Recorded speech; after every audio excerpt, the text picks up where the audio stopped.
अस्सलाम वालेकुम।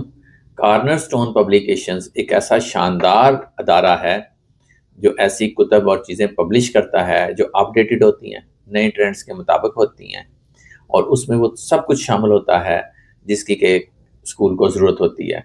मसलन वो एसएनसी के मुताबिक कुतब होंगी, चीज़ें होंगी, ब्लूम टेक्सोनोमी के मुताबिक होंगी, आर्टिफिशियल इंटेलिजेंस उनमें शामिल होगी, क्यूआर कोड्स शामिल होंगे, एंटरप्रेन्योरशिप शामिल होगी।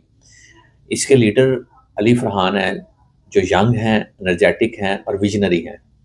ज़ेरे नज़र जो मेरे पास पैकेज पड़ा है, ये समर वेकेशन का पैकेज है, और इसमें इस तरह की बुकलेट्स बनाई गई हैं जो बड़ी शानदार है, जो एक्टिविटीज़ से भरपूर हैं और बच्चे को एंगेज रखने की सलाहियत रखती हैं।